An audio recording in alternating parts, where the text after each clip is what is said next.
श्री स्वामी समर्थ. तुम्हा सर्वांचं माझ्या चॅनलमध्ये मनापासून स्वागत आहे. तर बघा, आता दिवाळी येत आहे. तर दिवाळी येण्यापूर्वी सर्व घराची स्वच्छता आपण करत असतो, कारण दिवाळीच्या आधी घर साफ करावे लागते.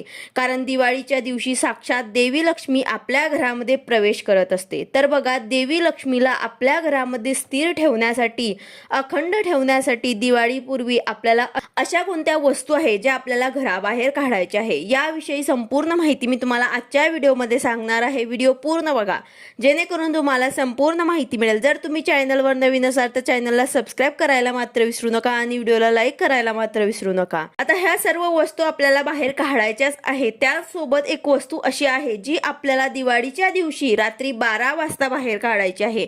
याविषयी सुद्धा मी तुम्हाला माहिती सांगणार आहे. तर बघा, आपल्यापैकी बऱ्याच जणांनी घराची साफसफाई नवरात्रीच्या आधी पितृपक्षामध्ये केली असेल. जेवढे महत्त्व नवरात्रीच्या आधी साफसफाई करण्याला आहे, तितकंच महत्त्व किंवा त्याहून जास्त महत्त्व दिवाळीच्या आधी स्वच्छतेला आहे. कारण दिवाळीमध्ये लक्ष्मी माता साक्षात आपल्या घरामध्ये फिरत असते.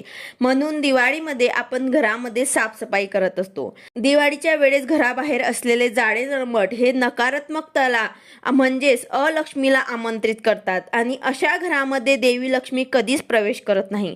तर बघा, जाडी जळमट जी आहे ते प्रत्येक आठवड्याला आपल्याला घरामध्ये तयार होत असतात. त्यामुळे वेळोवेळी यांची स्वच्छता करत राहणं हे महत्त्वाचं आहे. नवरात्रीमध्ये आपण जरी स्वच्छता केली असेल तरी सुद्धा आता परत आपल्या घरामध्ये जाडे जळमट जे आहे ते तयार झाले असतील, तर आपल्याला परत आपल्या घराची स्वच्छता दिवाळी अगोदर करायची आहे. मुख्य दरवाजा तसेच किचन, पूर्ण घर आपल्याला स्वच्छ करायचं आहे. यानंतर अशा कुठल्या गोष्टी आहेत ज्या आपल्याला दिवाळी येण्यापूर्वी बाहेर काढायच्या आहे. तर बघा, वसुबारसपासनं आपण दिवाळी साजरी करत असतो. तर याआधीच दिवाळीची साफसफाई व्हायला हवी. याआधीच आपल्याला या वस्तू सर्व घराच्या बाहेर काढायच्या आहेत. किमान दिवाळीच्या आधी, लक्ष्मी पूजनाच्या आधी या वस्तू घराबाहेर काढायच्या आहेत. ज्या वेळेस आपण दिवाळीची स्वच्छता करत असतो त्यावेळेस आपल्याला काही गोष्टी लक्षात येतात की विनाकारण काही वस्तू आपल्या घरामध्ये कपाटामध्ये पडल्या असतात. जसे की जुने फाटलेले कपडे, आपल्याला जे कपडे घालायचे नाही किंवा फाटलेले आहेत तर ते तसेच पडलेले असतात. तर या वस्तू आपल्या घरामध्ये नकारात्मकता पसरवतात. तर दिवाळीपूर्वीच आपल्याला ह्या वस्तू घराबाहेर काढायच्या आहे. ज्या गोष्टी आपण दान करू शकतो, म्हणजे जे कपडे कोणाला दिली तरी सुद्धा चालतील, जे व्यवस्थित असतील ते आपल्याला कोणाला तरी गोरगरिबांना द्यायचे आहे. जे फाटलेले असतील त्यांना तुम्ही लवकरात लवकर तुमच्या घराबाहेर काढा. दिवाळीत आपण नवीन कपडे घेत असतो, तर हे जुने फाटलेले कपडे जे आहेत ते इतरांना द्यावे. म्हणजे जे खूप फाटलेले कपडे असतील ते मात्र कोणाला देऊ नका. जे व्यवस्थित असतील, तुम्ही वापरत नसाल तेच वस्तू तुम्ही गोरगरिबांना देऊ शकतात, दान करू शकतात. त्यानंतर आपण किचनची स्वच्छता करतो. तर किचनची स्वच्छता करताना सुद्धा आपल्याला अशा काही भांडी दिसतात, असे काही भांडी मिळतात जे आपण वापरत नाही, किंवा मग एखादं भांडं चिरलेलं, वाकलेलं किंवा मग फुटलेलं असेल तरी सुद्धा आपण ते ठेवून टाकतो. तर हे सुद्धा आपल्याला दिवाळीपूर्वीच बाहेर काढायचे आहे. याने सुद्धा आपल्या घरामध्ये नकारात्मकता येते.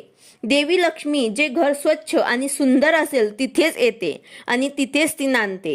त्यामुळे तुटलेल्या वस्तू, अस्वच्छता असलेल्या घरामध्ये, कलह असलेल्या घरामध्ये ती कधीही थांबत नाही.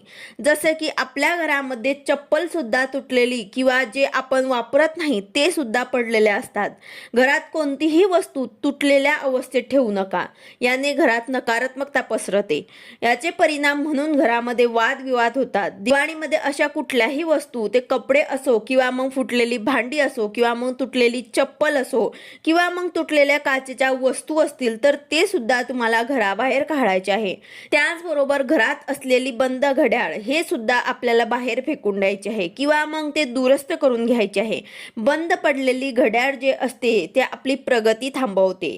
बंद पडलेली घड्याळ हे जे आहे ते आपला वेळ दाखवते. यामुळे आपल्याला हे सुद्धा घराबाहेर काढायचे आहे. जर तुम्हाला दुरुस्त करायचे असेल किंवा ते व्यवस्थित होत असेल तर तुम्ही लवकरात लवकर ते करून घ्या, किंवा मग ते तुम्हाला जर फेकायचे असेल तर तुम्ही फेकू शकता. त्यानंतर आपल्या घरामध्ये बरेच फ्लावर पॉट असतात, ते फुटलेले, तुटलेले असतात किंवा मग फ्रेम असतात, ते सुद्धा आपल्याला घराबाहेर काढायचे आहे. तसेच बऱ्याच घरामध्ये इलेक्ट्रॉनिक वस्तू असतात ज्या बंद पडलेल्या असतात, ते सुद्धा आपण तसेच राहू देतो. तर यांना सुद्धा आपल्याला दुरुस्त करून घ्यायचं आहे किंवा मग ताबडतोब आपल्याला घराबाहेर काढायचं आहे. काहीही असो, यानंतर तुटलेले फर्निचर, कपाट, बेड किंवा मग डोर हे ताबडतोब आपल्याला दुरुस्त करून घ्यायचं आहे. यानंतर मुख्य दरवाजावर ते आंब्याच्या पानाचं आपण तोरण लावलं असेल किंवा फुलांची माळ लावली असेल तर ते सुद्धा तुम्हाला काढून घ्यायचे आहे. यानंतर आपण दुसरी तोरण जे लावली असतील ते सुद्धा तुम्हाला स्वच्छ धुवून मग आपल्या दरवाजावर ते आपल्याला लावायचे आहे. यानंतर दिवाळीमध्ये जे आपण पणती वापरतो ते सुद्धा तुटलेल्या असतील तर ते फेकून द्यायचे आहे. नवीन आपल्याला पणत्या घ्यायच्या आहेत. जुन्या सुद्धा आपण वापरू शकतो, पण ते धुवून पुसून स्वच्छ करून घ्यायचे आहे, मगच आपल्याला वापरायचे आहे. प्रत्येक वर्षी नवीन दिवे खरेदी करावेत, कारण दिवाळी हा दिव्याचा सण मानला जातो आणि त्यातल्या त्यात मातीच्या दिव्यांचा खूप मान असतो. मातीच्या पणत्या तुम्हाला आवर्जून खरेदी करायच्या आहे. त्यानंतर देवघराची स्वच्छता सुद्धा आपल्याला करायची आहे. वरवर देवघर आपण स्वच्छ करतो, त्याच मागची बाजू, खालील बाजू सुद्धा स्वच्छ करायची आहे. यामध्ये काही तुटलेल्या फुटलेल्या वस्तू असतील, संपलेल्या वस्तू असतील ते सुद्धा तुम्हाला ताबडतोब घराबाहेर काढायचे आहे. यानंतर जे वस्त्र आहेत आपण देवघरामध्ये अंथरतो ते सुद्धा तुम्हाला नवीन खरेदी करायचे आहे. जर जमेल तर तुम्हाला नवीन खरेदी करायचे आहे किंवा मग तेच व्यवस्थित धुवून स्वच्छ करायचं आहे. यानंतर देवाच्या काहीही भंगलेल्या मूर्ती, फोटो असतील त्या सुद्धा तुम्हाला लवकरच बदलायचे आहे किंवा एखादी मूर्ती असेल ती भंग पडलेली असेल तर तिचं विधिवत विसर्जन करायचं आहे. देवघरामध्ये अशा फुटलेल्या, भंग पडलेल्या मूर्ती आपल्याला पूजायच्या नाहीत. त्यानंतर महाभारताचा जो फोटो फ्रेम असतो तो सुद्धा आपल्याला घरामध्ये लावायचा नसतो. यामुळे सुद्धा आपल्या घरामध्ये वादविवाद, कलह होत असतात.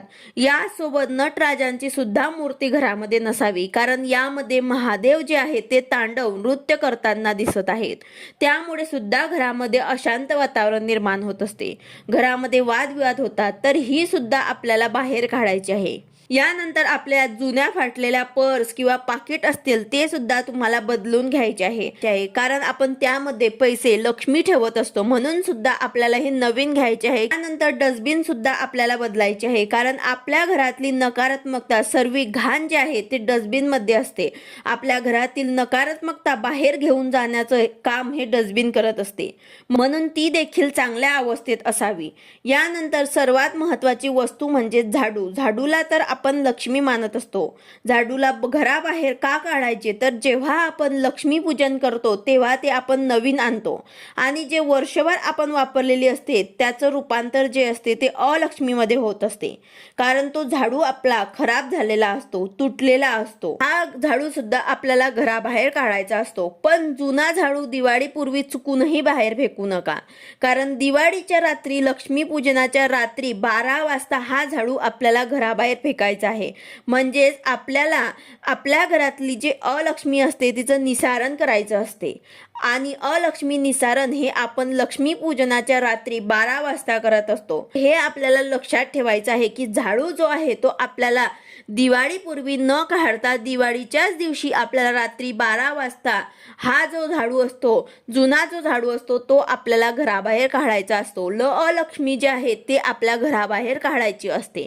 तर त्यामुळे हे लक्षात ठेवायचं आहे. यानंतर ज्या काही वस्तू मी तुम्हाला सांगितल्या आहेत ते तुम्हाला घराबाहेर काढायचे आहे किंवा मग त्यामधनं जर तुम्हाला ज्या वस्तू दुरुस्त करायच्या असतील ते लवकरात लवकर दुरुस्त करून घ्या किंवा मग तुटलेल्या, फुटलेल्या असतील तर ते सुद्धा तुम्हाला घराबाहेर काढायचे आहे. तर ज्या गोष्टी तुम्हाला बाहेर काढायच्या असतील ते तुम्ही काढू शकता. त्याचबरोबर ज्या गोष्टी व्यवस्थित असतील जसे कपडे वगैरे आहेत तर ते तुम्ही गोरगरिबांना दान करू शकतात. त्याचबरोबर काही अशा वस्तू असतात जे स्वच्छ करून आपण वापरू शकतो, तर त्या प्रकारे सुद्धा तुम्ही करू शकतात. तर अशा प्रकारे काही वस्तू आपल्याला घराबाहेर काढायच्या आहे, काही वस्तूंची आपल्याला स्वच्छता करायची आहे, जेणेकरून आपल्या घरामध्ये माता लक्ष्मीचा वास होईल आणि आपल्या घरामध्ये लक्ष्मी माता नांदेल.